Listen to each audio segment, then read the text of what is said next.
ایک اور سوال یہ دریافت کیا ہے کہ علم نجوم کی دینی حیثیت اور اس سے استفادہ کس حد تک جائز ہے، اور ستاروں کے تعلق سے برتھ سٹون پیدائشی پتھر پہننا کیسا ہے؟ علم نجوم کی دو حیثیتیں ہیں. ایک علم نجوم علم کی حد تک ہے، بالکل ٹھیک ہے، پڑھنا چاہیے، سیکھنا چاہیے، جتنا ہو سکے آدمی اس میں مطالعہ کرے، اس کے ادراک، اس کی گہرائی، اس علم کے متعلق ہمیشہ مسلمان اپنی تحقیقات لکھتے بھی رہیں اور پڑھتے بھی رہیں. حضرت شاہ ولی اللہ محدث دہلوی رحمۃ اللہ علیہ کی حجت اللہ البالغہ، آپ کیا سمجھتے ہیں کہ علم نجوم کو پڑھے بغیر کوئی آدمی کما حقہ سمجھ سکتا ہے؟ نہیں ہو سکتا. چاہے حضرت شاہ ولی اللہ رحمۃ اللہ علیہ نے 4 فقرے لکھے ہوں، لیکن اگر علم نجوم نہیں آتا تو شاہ صاحب رحمۃ اللہ علیہ کی عبارت حل نہیں ہوتی. شاہ ولی اللہ محدث دہلوی رحمۃ اللہ علیہ حجت اللہ البالغہ پہلی جلد میں بتاتے ہیں کہ ستاروں کی حرکات اور تبدیلیوں سے زمین میں حکومتوں کے نظام پر اور خود زمین کے نظام پہ کیا فرق پڑتا ہے. علم نجوم سب پڑھتے تھے، سب بزرگوں کو عام طور پہ آتا تھا. مولانا احمد رضا خان صاحب کا علم نجوم میں اپنا بہت بڑا نام ہے. حضرت قاسم نانوتوی صاحب رحمۃ اللہ علیہ جنہوں نے دارالعلوم دیوبند کے بانی جو کہلاتے ہیں، ان کی کتاب آپ پڑھیے، قرآن کریم کی تشریح انہوں نے لکھی ہے، اور وہ جمال القرآن وغیرہ، اس میں علم نجوم کے واضح طور پہ باتیں ہیں، اور بعض دفعہ حضرت اشارہ کر کے بس گزر جاتے ہیں رحمہ اللہ. یہ سب چیزیں ایسے ہی. علم نجوم قدیم میں مسلمانوں کے نصاب اور تعلیم میں بھی داخل ہوا کرتا تھا، اور علماء اسے پڑھتے پڑھاتے تھے. ایک تو یہ ہے، اور دوسرا پہلو اس کا کہ لوگوں کے تقدیر کے احوال بتانا اور خام خواہ کی پیشن گوئیاں کرتے رہنا، اور اس کے ذریعے لوگوں سے پیسہ کمانا، یہ جائز نہیں. اس ذریعے سے جو پیسہ آتا ہے وہ پیسہ بھی حرام. اس ذریعے سے لوگوں کو جو پیشن گوئیاں کر کر کے متاثر کیا جاتا ہے وہ بھی جائز نہیں. اسی لیے اسی وجہ سے حضرت شاہ ولی اللہ رحمۃ اللہ علیہ نے اپنے زمانے کے پیروں کے متعلق لکھا ہے کہ ان پیروں کو اللہ سے، روحانیت سے کوئی تعلق نہیں ہے. انہوں نے علم نجوم کو پڑھ لیا ہے، اور علم نجوم کی بنیاد پر بڑے بڑے لوگوں کو، نوابوں کو، امراء کو، بادشاہ کو، وزیر اعظم کو، یہ پیشن گوئیاں کرتے رہتے ہیں. اور جب کوئی بھی پیشن گوئی ان کی درست ہو جاتی ہے تو اس امیر آدمی کا اعتقاد ان پر بڑھ جاتا ہے. یہ سب حرام کام ہے جو لوگ ایسے کرتے ہیں. کشف اور الہام ان چیزوں سے انکار نہیں، مگر اس ذریعے سے لوگوں کو جو پھنسایا جاتا ہے، ان کے مال پہ قبضہ کیا جاتا ہے، اور اپنی عزت اور حب جاہ کی تسکین جہاں ہوتی ہے، یہ سب کی سب چیزیں علم نجوم ہی کے ساتھ وابستہ ہوتی ہیں، اور یہ حرام. اسی لیے اللہ تعالیٰ نے فرمایا کہ من اظلم ممن افترى علی اللہ، اس سے بڑا ظالم کون ہے جو خدا پر جھوٹ باندھتا ہے.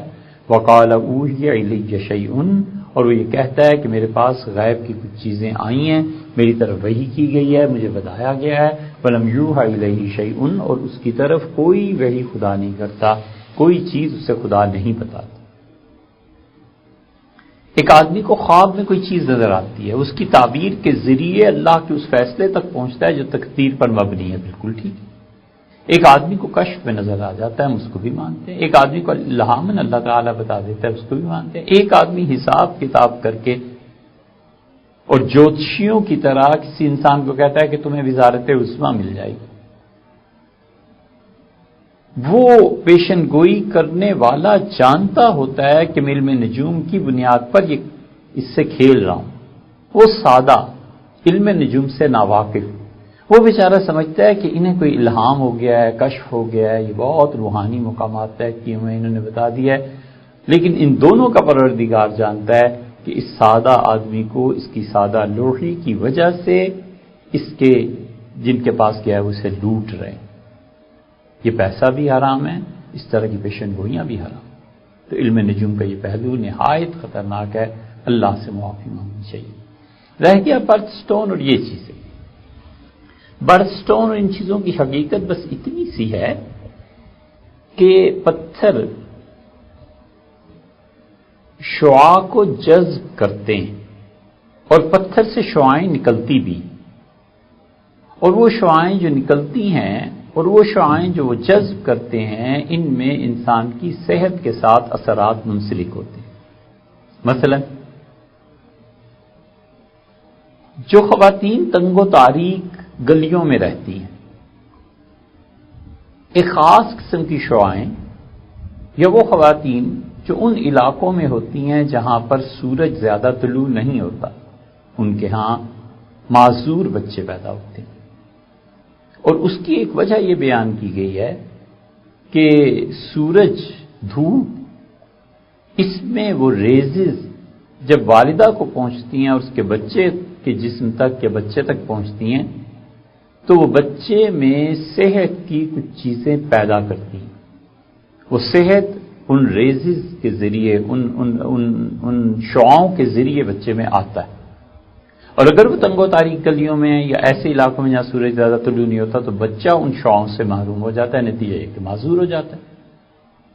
اور اس کا علاج یہ لکھا ہے کہ اگر سورج کی شعاعیں میسر نہ ہوں تو پھر اسے سونے کی انگوٹھی پہننی چاہیے، کیونکہ سونے سے یا سونے کا کوئی زیور پہننا چاہیے، کیونکہ سونے سے بھی وہ شعاعیں والدہ پہ پڑتی ہیں اور بچے کے لیے وہ ان شعاعوں کا متبادل ہیں جو کہ سورج سے آتی ہیں۔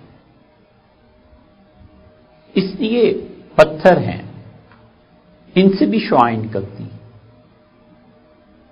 اور جو لوگ ہومیوپیتھک کی دوائیں دیتے ہیں، ہومیوپیتھک کے کسی ماہر ڈاکٹر سے پوچھیے، وہ بالکل اس بات کے قائل ہیں، اور بہت سے سائنٹسٹ قائل ہیں، ڈاکٹرز قائل ہیں۔ وہ کہتے ہیں کہ ماں دھوپ میں بیٹھے، فلاں قسم کی شعاعیں اس کے جسم میں آئیں گی، اس سے اس کے بچے کی صحت اچھی ہوگی، اور اگر محروم رہا تو یہ نقصان ہو جائے گا۔ بالکل اسی طرح پتھروں سے بھی شعاعیں نکلتی ہیں۔ تو کوئی کسی کو بتاتا ہے کہ آپ فلاں پتھر پہنیے تو اس کا مطلب یہ ہوا کہ وہ ریز جو ہے، وہ جو شعاع ہے وہ اس میں آئے گی اور اس کے اثرات آپ پر پڑیں گے، جس کی وجہ سے آپ کا بلڈ پریشر کم رہے گا، زیادہ رہے گا، کس چیز میں کیا فرق پڑے گا، بس اتنی سی بات۔ اسی وجہ سے کہتے ہیں کہ اپنے پتھر کو دریافت کرنا چاہیے اور انگوٹھی میں پہننا چاہیے۔ اور اگر کوئی یہ سمجھتا ہے کہ پتھر کے پہننے سے خود وہ شفا دیتا ہے تو شرک ہے، والعیاذ باللہ۔ اور اگر وہ اس سائنٹیفک چیز پہ یقین رکھتا ہے تو کوئی حرج نہیں ہے، پتھر پہننے میں بھی کوئی حرج نہیں ہے، لیکن عقیدہ درست ہونا چاہیے کہ شفا اور زندگی اور موت اور بیماری سب اللہ کے قبضے میں۔